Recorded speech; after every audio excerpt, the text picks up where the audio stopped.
Real quick, Roswell, Okay, are you on a speakerphone or something, Robert?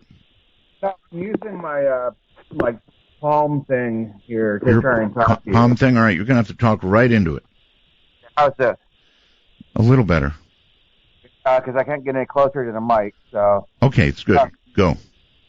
All right, so my question for you is, well, first off, Roswell to you, and my dad got me interested in your show back in the late 90s in Peoria, Illinois.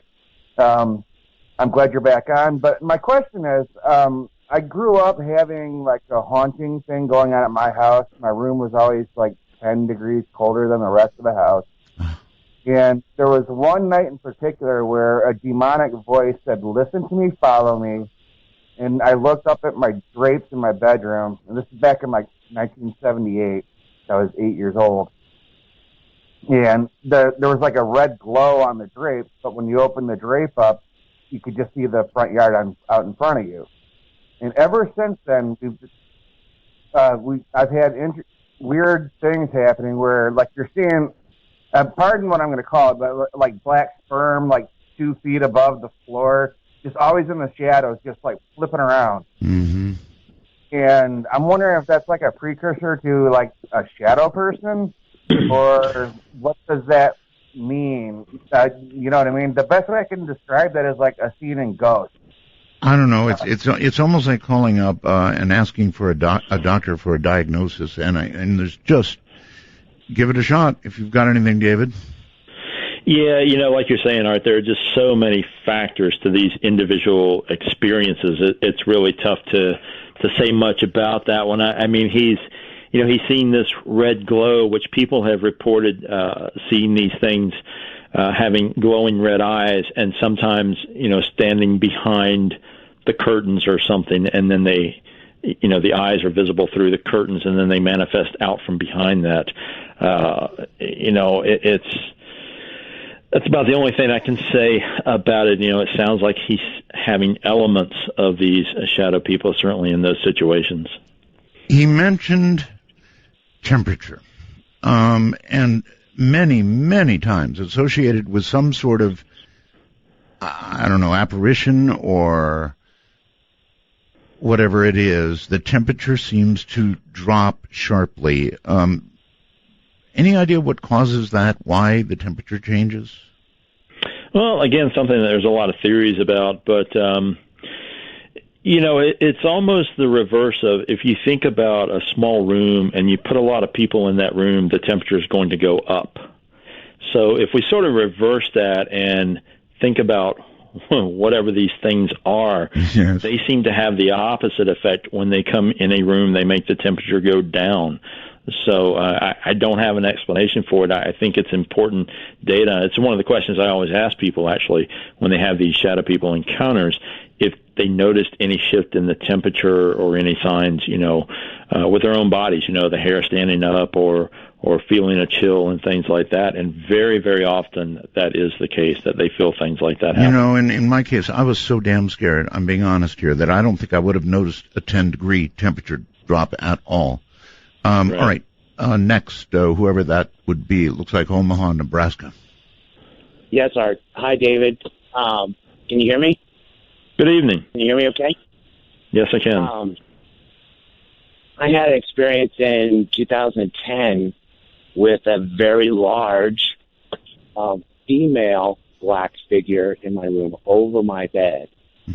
And she was holding a black cube.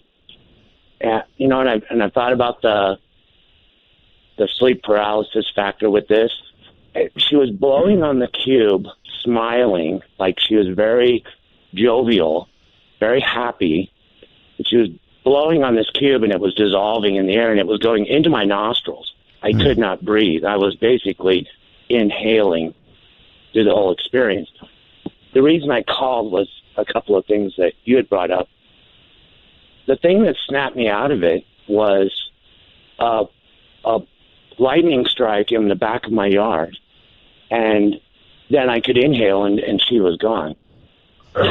Wow! I read your bio that you had a shamanic background, and I actually contacted a shaman in Omaha and brought this up. His first question was, did it have red eyes? And I couldn't say yes because she did not.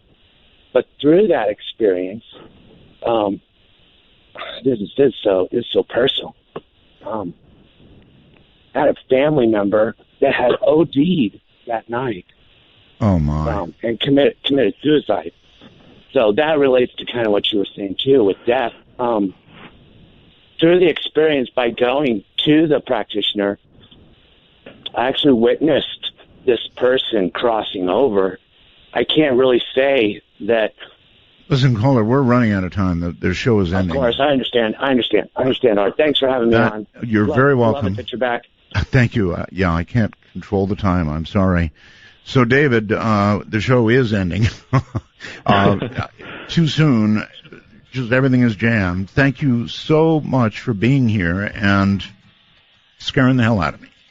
All right, thanks so much for having me on. I really enjoyed it. Right, take care, and we'll do it again, I'm sure. Stars across the sky. Ay. As I mentioned to you, Friday I'll bring up read you the whole story of this attack. I wonder, there's so many calls, so many people trying to get through on this subject that it makes me wonder if it's not suddenly, let me repeat that, suddenly becoming much more common. Attacks of varying sorts by whatever these things are, I don't know, but seems to be happening more and more and more. For tonight, sleep well.